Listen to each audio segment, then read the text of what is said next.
Bonjour, vous avez l'habitude de suivre les ateliers sur la plateforme. Je souhaite aujourd'hui vous proposer donc une nouvelle forme d'atelier qui va se dérouler donc sous format vidéo. Vous aurez donc accès à cette vidéo et vous aurez à côté bien entendu le format papier. Je souhaite aborder aujourd'hui l'intelligence émotionnelle. L'objectif de cet atelier va être de repérer et de relier donc le relationnel et l'émotionnel, s'entraîner à piloter ses émotions, les traverser. L'objectif, ça va être également de développer une conscience claire de ses émotions, savoir les décrypter, les différencier pour en faire des alliés. Nous allons rechercher à repérer également les déclencheurs, les mécanismes d'évitement, détecter les émotions inappropriées. On va également s'entraîner à les nommer avec simplicité et sobriété pour vitaliser nos échanges. Pour ce faire, j'ai choisi d'aborder plusieurs points. Nous allons commencer par la conscience émotionnelle, ensuite la gestion des émotions, agir avec nos émotions, et nous terminerons par les exercices. Commençons donc par la conscience émotionnelle. Nous avons donc des émotions de base. Ces émotions ont toute une fonction. Donc commençons à voir la peur. À quoi sert la peur? Entre autres, à nous signaler la présence d'un danger ou d'une menace, à nous alerter pour affronter une nouveauté ou un enjeu important, à être vigilant pour permettre d'évaluer la situation consciemment et surtout à anticiper les difficultés et mobiliser donc nos énergies pour aller vers la réussite. La colère, quant à elle, sert notamment à se protéger de l'envahissement de notre territoire. Elle permet de réagir au manque de respect, réel ou imaginaire, et surtout d'éviter de basculer dans l'agressivité, la violence. Elle permet d'exprimer une frustration, et une déception. La tristesse, quant à elle, va nous aider à accepter un changement ou une perte. Elle va nous permettre de prendre le temps pour renoncer et mettre en place un processus de cicatrisation psychologique. Elle permet d'éviter de s'ancrer dans la toute-puissance. La tristesse aussi permet d'affirmer notre besoin d'autrui et donc du coup d'être consolé et à réfléchir pour réévaluer une situation. La joie, quant à elle, permet donc de se féliciter, de célébrer un succès, de recharger ses batteries. La joie permet de se ressourcer, de renforcer l'estime de soi et surtout de partager avec les autres. Donc, nos 4 émotions de base, la peur, la colère, la tristesse, la joie. L'émotion de peur est appropriée lorsqu'il y a un danger, un inconnu, et cela correspond au besoin de protection, d'anticiper, de se préparer. L'émotion de colère est appropriée lorsqu'il y a une injustice, une attaque, une frustration. Cela correspond au besoin de changement, d'être entendu, de défendre son intégrité, ses valeurs. L'émotion de tristesse est appropriée lorsqu'il y a une perte, une séparation. Elle correspond au besoin de réconfort, de faire son deuil. Et l'émotion de joie est appropriée lorsqu'il y a une réalisation de soi, de l'amour, au sens large, l'amour universel, correspond donc au besoin de partage, de se ressourcer et de se sentir appartenir à un groupe. Il est donc important de prendre conscience de ces émotions. Et pour cela, nous avons une échelle de conscience émotionnelle qui est graduée en différents stades. Le premier, ce sera par exemple l'engourdissement, l'anesthésie, où là, on n'a aucune conscience, aucune connaissance de nos émotions. Le deuxième stade, ce sera les sensations physiques, où nos émotions ont un impact physique, mais on n'a pas conscience de l'émotion en elle-même, juste du symptôme physique qu'elle va procurer. On a ensuite, dans le niveau au-dessus, l'expérience primaire. Vous êtes conscient de vos émotions, mais vous ne savez pas les identifier. La différenciation. Maintenant, vous savez clarifier vos états internes et faire la différence entre la colère, la peur, la tristesse, la joie. La causalité, donc là, encore un échelon au-dessus, vous pouvez non seulement différencier vos émotions, mais aussi en identifier la cause. on arrive sur l'empathie. Vous êtes conscient des émotions des autres. Et enfin, l'interactivité. Vous percevez les émotions en vous et autour de vous. Vous savez utiliser votre conscience émotionnelle pour interagir avec les autres. Il nous arrive donc d'avoir des confusions dans nos émotions, tel un collectionneur de timbres par exemple. On va emmagasiner donc des mauvaises émotions jusqu'à ce que la goutte d'eau fasse déborder le vase. Le sentiment est alors exprimé de façon disproportionnée face à la situation actuelle. Comment s'en sortir? Voici des pistes donc de réflexion. Idéalement, commencer à repérer l'émotion que nous nous interdisons d'exprimer. Exprimer nos émotions au fur et à mesure. Trouver à obtenir des signes de reconnaissance dont nous avons besoin. Nous avons également, dans la confusion des émotions, l'effet élastique. L'effet élastique est l'expression excessive d'un sentiment relatif à une situation présente qui réactive un sentiment ancien resté bloqué. Il revient donc tel un élastique accroché entre le présent et le passé. Quelles sont nos pistes de réflexion pour sortir de ce système-là? Eh bien, se poser, réfléchir, repérer nos blessures du passé, décrocher en quelque sorte l'élastique en apprenant à exprimer de façon appropriée nos sentiments actuels. Dans la confusion des émotions, nous avons également le sentiment parasite. C'est un sentiment qui est utilisé à la place d'un autre pour cacher une émotion authentique mais inexprimable. Comment sortir de ce système-là? Eh bien, on peut commencer à réfléchir à mettre à jour le sentiment d'origine qui n'était pas autorisé à être exprimé, se donner des permissions, poser une demande directe pour obtenir la satisfaction de nos besoins, l'accueil de nos émotions et le signe de reconnaissance. Quels peuvent être les mécanismes d'évitement? Eh bien, on peut intellectualiser, rationaliser, on peut se retirer dans l'indifférence ou devenir trop gentil, ne plus savoir dire non, prendre tout à la dérision, manipuler, fuir, être vexé, vouloir tout contrôler, être de mauvaise foi, se faire mal ou être comme sourd, en vouloir aux autres. Bref, il convient de vous interroger, vous, quels sont vos mécanismes d'évitement? Comment fonctionnez-vous? Ce qui nous emmène à la deuxième partie, qui sera donc, une fois qu'on a réussi à repérer, c'est la gestion des émotions. Gérer ses émotions, et je trouve qu'il y a une phrase qui va résumer tout ça, tout ce qui ne s'exprime pas s'imprime. Tout ce qui s'imprime cherche à un moment ou à un autre à s'exprimer. On communique avec un cœur, grâce à nos émotions, notre motivation, notre ouverture aux autres, un corps, avec la présence, le souffle, la voix, le visage, le regard, nos sourires, notre gestuelle, plus largement, une tête avec nos pensées constructives, clarté de l'objectif et le choix des mots qu'on emploie. Écoutez son corps. On va maintenant apprendre à observer ses comportements réactifs.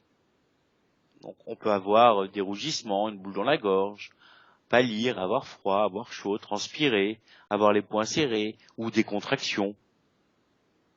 Donc, il convient de réfléchir sur votre corps, comment il exprime ça, et ensuite, qu'est-ce que je fais avec ça?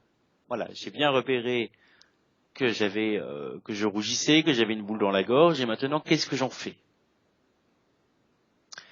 Conseil pour mobiliser ses ressources afin de mieux gérer ses émotions. Déjà, être à l'écoute des premiers warnings, des premiers signes d'alarme. Se recentrer sur son corps avec l'enracinement. La respiration et la respiration abdominale en pleine conscience est complètement ici appropriée et à son sens. La relaxation minute avec le relâchement de tout notre corps. L'ancrage d'un état de ressources, la dissociation. brancher sa radio OK. Donc là, on est dans le principe d'action positive. Les déclencheurs, qu'est-ce qui peut nous déclencher ça? Eh bien, ça peut être multiple et varié, comme un élément visuel, auditif, kinesthésique, l'irrespect, l'injustice, le mensonge, l'autoritarisme. Il convient donc de vous interroger aussi, vous, qu'est-ce qui vous déclenche ces mécanismes? Du coup, je vous invite à prendre de la distance, à devenir acteur plutôt que subir, à sortir de l'imaginaire et de l'interprétation, à traverser ses peurs et surtout à réduire le décalage entre la perception de l'événement et la réalité. Donc là, on est en plein dans le principe de réalité objective.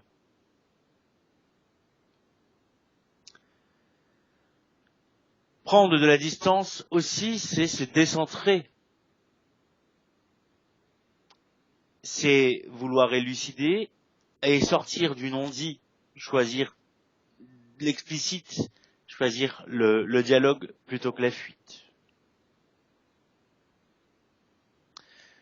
Les pensées qui entretiennent les émotions inappropriées, on va avoir plusieurs mécanismes. On va avoir les pensées automatiques, les projections, les messages contraignants et les scénarios bien rodés du triangle dramatique. Donc nous allons maintenant voir ça en détail avec, pour commencer, donc les pensées automatiques. Il convient de repérer nos pensées automatiques qui sont des interdits bloquants, qui sont souvent qui permettent en tout cas de rejeter la culpabilité sur autrui, qui permet de pratiquer la lecture de pensée. Donc, penser qu'on puisse lire sur l'autre, qu'on puisse du coup tout interpréter. Et de leur substituer des pensées beaucoup plus réalistes. Par exemple, ils vont se moquer de moi. Voilà une pensée automatique qui est complètement une pensée limitante. Du coup, comme je pense qu'ils vont se moquer de moi, je ne vais pas me mettre en action, je ne vais pas agir. Donc, apprenez à raisonner différemment et pourquoi pas, il se peut aussi que ça leur plaise. Donc, je vous invite à utiliser ce petit formulaire et de répertorier pour vous vos pensées négatives. Alors, pensées négatives que vous trouvez, que vous tenez vous-même ou qu'on vous rapporte, que vos proches vous rapportent souvent. Donc de lister vos pensées automatiques et de les transformer en formulations constructives.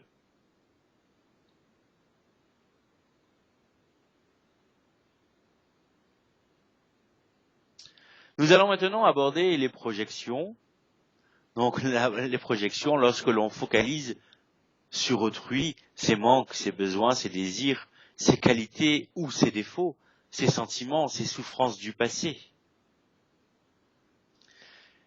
Le message contraignant nous limite pour enrichir notre intelligence émotionnelle. On va se nourrir de ça.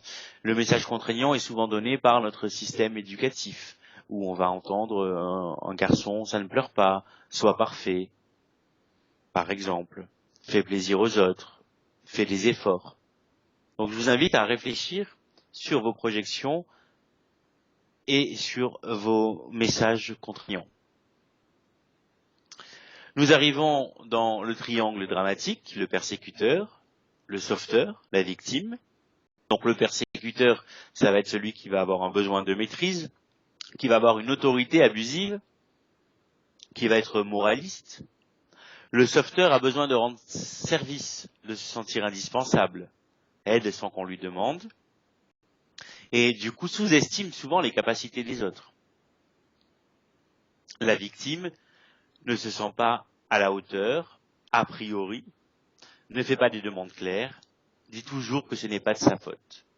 Voilà. Et donc là, il convient également de s'interroger dans quelle partie on peut se trouver. On se trouve souvent, sachant que ce n'est pas figé, on va pouvoir évoluer, être la victime, avec certaines personnes ou dans certaines situations et vouloir être le sauveur dans un autre contexte, ou le persécuteur.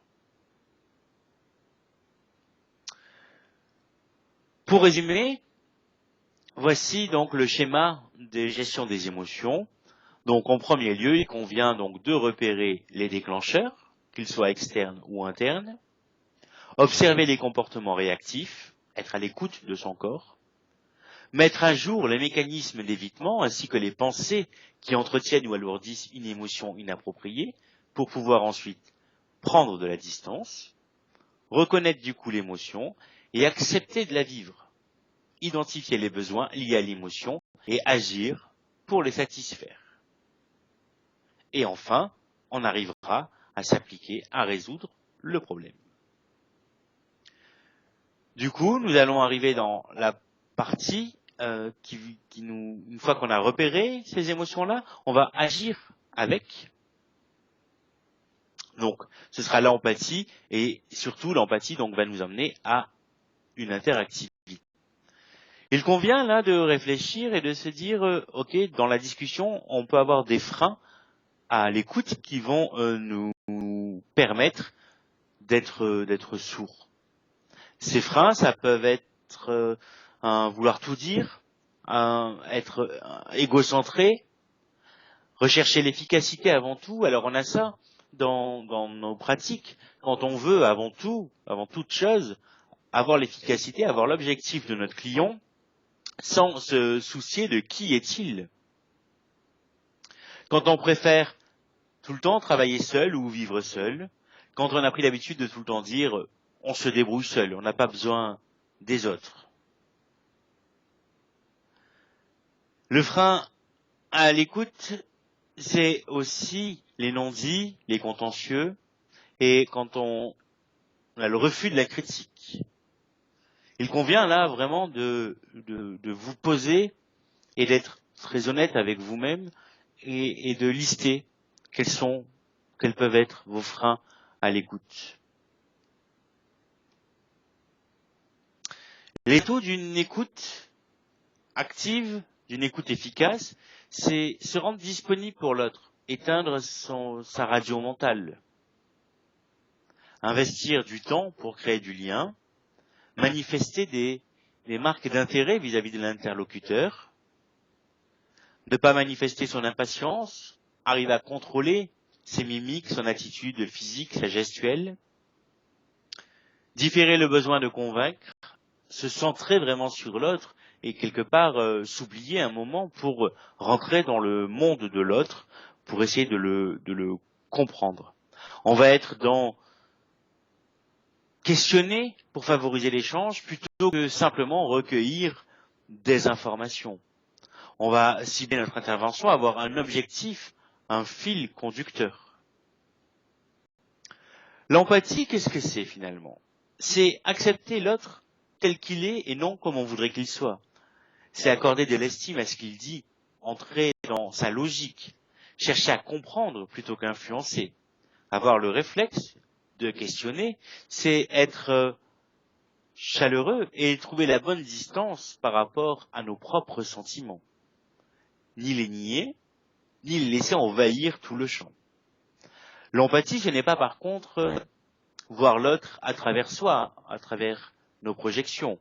L'empathie, ce n'est pas d'induire des réponses, ce n'est encore moins d'être compatissant, complaisant, ni du coup indifférent ou absent.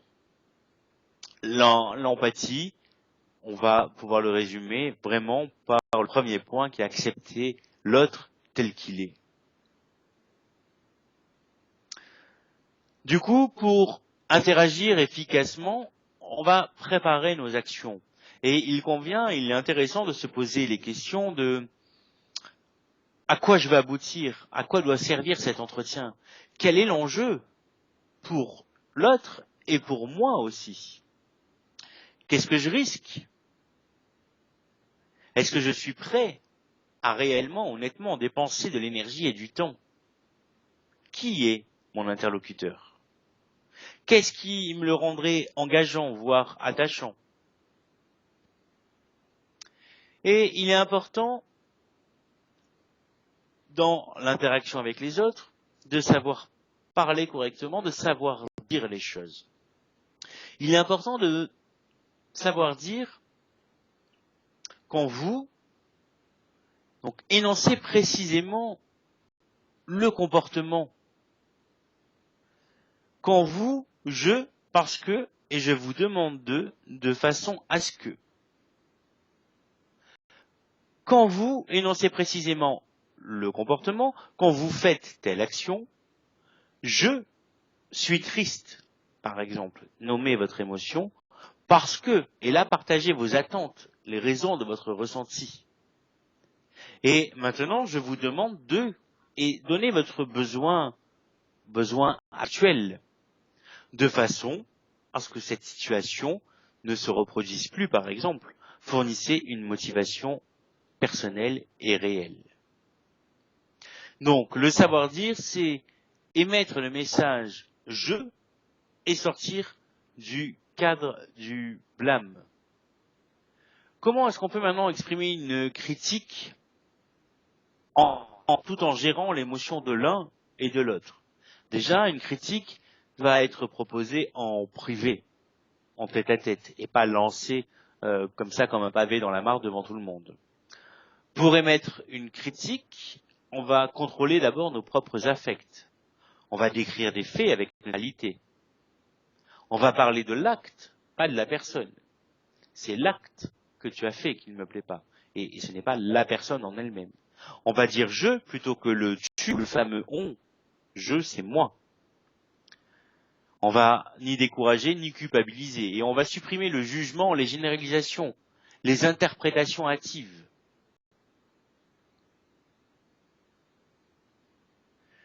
Comment est-ce que nous, on va accueillir une critique? Convient d'exprimer le sentiment utile, de ne pas chercher à se défendre coûte que coûte, à se justifier, à contre-attaquer, ne pas s'emporter contre la personne qui nous critique, ni ironiser. Par contre, faire savoir que la critique a été bien comprise, sortir du cadre qu'on peut avoir parfois de la culpabilité sans cesse et à répétition, je suis désolé, je ne voulais pas. Et on va surtout signifier à la personne, si nécessaire, qu'on souhaiterait plus de courtoisie sur la façon d'annoncer la critique. Ne pas non plus exagérer le reproche qui nous est adressé, le prendre dans sa juste mesure, donner le droit à l'autre de nous critiquer. Même remercier la personne d'avoir osé en parler. Par contre, demander des explications concrètes et ensuite distinguer les points d'accord et de désaccord. Demande à la personne également d'exprimer le changement attendu et d'élaborer des propositions de remplacement. Ok, tu n'es pas content pour ça, mais qu'est-ce qu'il te ferait plaisir alors? Pour désamorcer donc les émotions, on va éviter de se défendre, de se justifier par culpabilité. On va dépasser le stade de la vexation, de la gêne, la peur du ridicule et la déception. Simplement, on va apprendre, pour être dans l'interaction juste avec l'autre, à reconnaître nos torts avec simplicité. Cela va permettre de diminuer le risque de conflit, de désamorcer l'émotion de l'autre. Sa colère, par exemple, va s'estomper. La relation va s'établir sur des bases claires, gagnant-gagnant. Jouer carte sur table incite l'autre à en faire autant. Et du coup, ça permet de passer plus rapidement à la recherche de solutions. Pourquoi est-ce difficile de donner et de recevoir des signes de reconnaissance? Eh bien parce que notre éducation, notre société ne nous le permet peu par rapport aux valeurs transmises par l'éducation et ensuite le mode de l'entreprise. Parce qu'on a souvent peur de la réaction de l'autre, que ça le gêne, qu'il se moque ou qu'il nous envoie promener. Qu'on prenne ça pour de la flagornerie ou de la manipulation. Crainte de ne pas trouver les bons mots ou la pudeur de la tendresse. Donc il convient là aussi de s'interroger sur ce point-là pour apprendre à le rectifier. Pour éviter les conflits, il y a une technique toute simple qui s'appelle donc le débat. Débat, D comme décrire, E comme exprimer, P comme proposer et A comme avantage. Décrire la situation de façon factuelle. Exprimer sincèrement et avec sobriété le sentiment utile. Proposer des solutions concrètes, donc à la manière soft, je vous propose, ou à la manière un petit peu plus déterminée pour recadrer si besoin, je vous demande de. Avantage pour l'autre, pour soi, pour l'équipe et pour le client. Terminez votre dialogue par qu'en pensez-vous et un je compte sur vous. Voici donc une bibliographie sur l'intelligence émotionnelle si ce sujet vous intéresse et que vous voulez en savoir